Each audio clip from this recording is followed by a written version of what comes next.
Alright, so part 2 of the Mike Tyson's Punch-Out tutorial. In this episode, I'm just going to explain the game controls about how to play the game.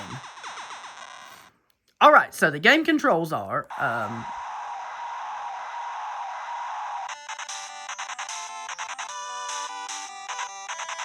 here's the game controls of Mike Tyson's Punch-Out. So basically, the game controls are like this.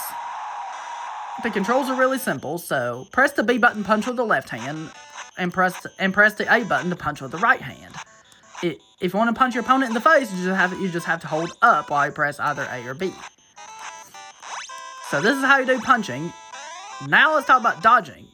To dodge, you press left or right. You can dodge either way. If you just tap the dodge button like this, that's a normal dodge. You can also do a quick dodge. If you press left and then press up, or if you press right then up, that is a quick dodge. Or if you press left and right, that will also do a quick dodge. Or if you press right then left, that will also be a quick dodge. But left up is probably the most natural way to do a quick dodge. Now we'll talk about,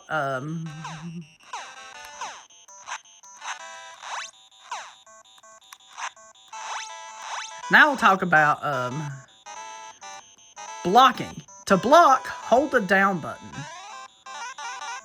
And you can block punches like this. It will waste a heart and it will waste a little bit of health. You can also duck in Mike Tyson's Punch-Out. To duck, all you have to do is just press the down button twice very quickly. You can dodge and punch to do stun combos like this. See how I'm doing stun combos like this? But if you do a quick dodge, you'll get more hits in the combo. And now we'll talk about star punches. Sometimes when you get a star, you notice I got a star. And I saw a star appear on the top left corner of my screen. To throw a star punch, all you have to do is press the start button. That's all you have to do.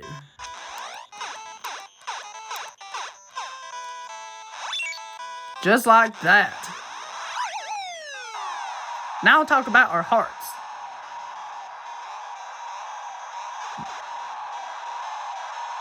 If your opponent blocks, you lose a heart.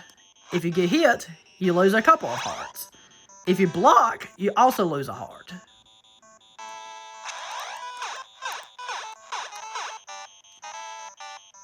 In between rounds, you can also do this. You can also heal in between rounds. In order to regain health in between rounds, all you have to do is just press the select button.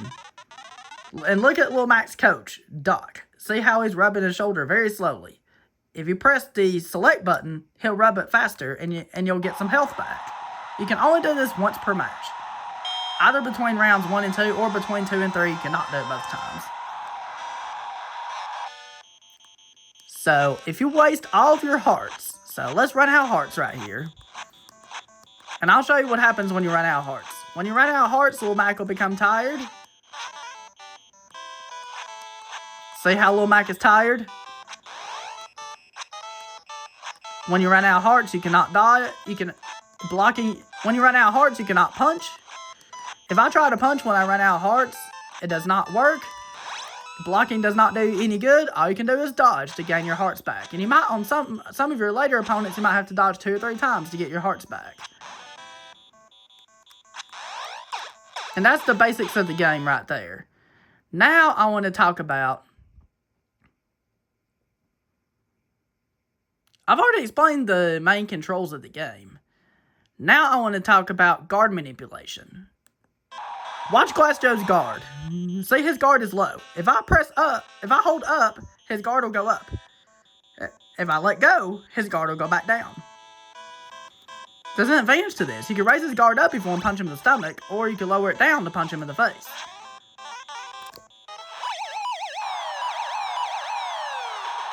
And some opponents will have a weak spot like Glass Joe does right there. See, he got up on 1. He got up on a 1 count, and that's very good. If an opponent gets up on a 1 count, all you have to do is hit him with 1 star punch and they'll go down no matter how much health. If the opponent gets up on a 1 count, they'll get a full health refill. But the advantage to this is, if they get up on a 1 count, all you have to do is hit them with one star punch, and then they'll go down no matter how much health they have. Like I'll show you with Glass Joe. Let's try to get a star here. Come on, give me a star.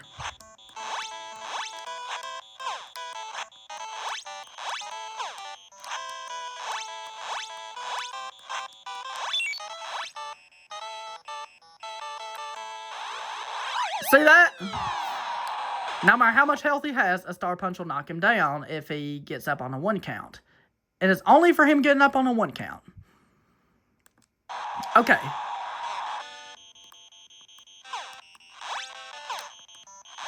Let's do it when he has more health, so I can show you. So we'll punch him a bunch of times in phase 1. We'll go for the instant knockdown on his taunt.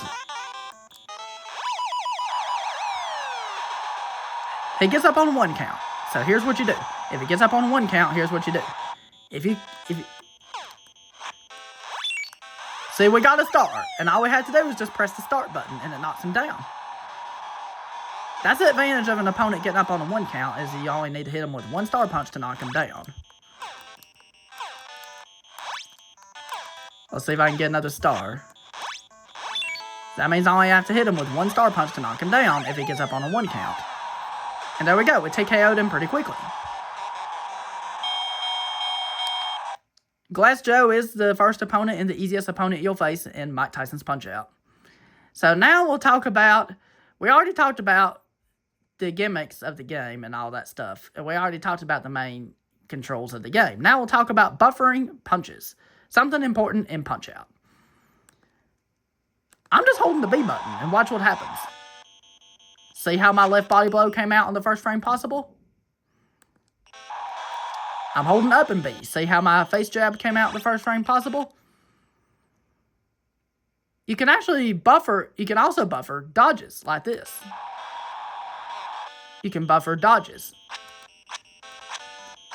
You can also chain a series of inputs together.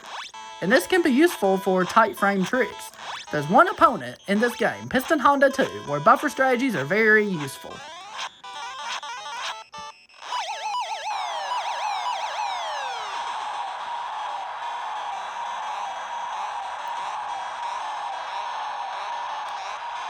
Here's a buffer strategy you can do against Glass Joe.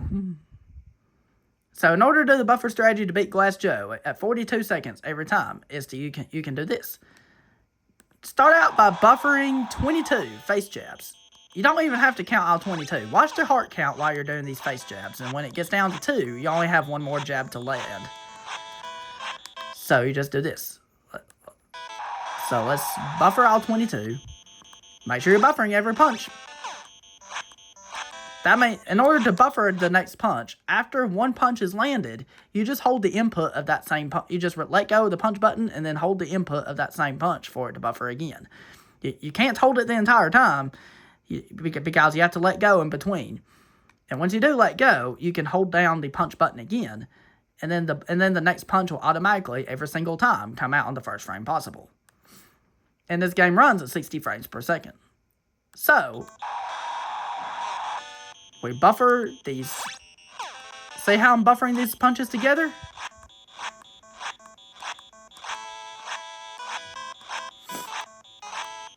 When the heart count reaches 2, I only have 1 more punch to land. And you just do that simple combination right there. That means all you have to do is just buffer 22 face punches like this. And then you know it backs up when it says 40 seconds. You just keep buffering all these face punches right here, and then when he backs up, just do that simple combination right there.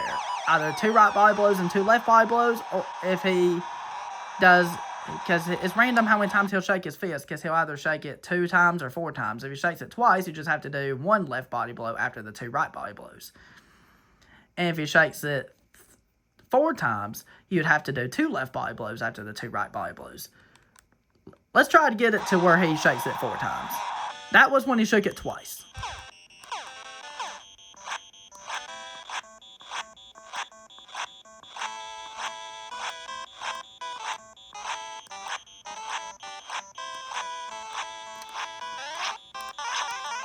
go.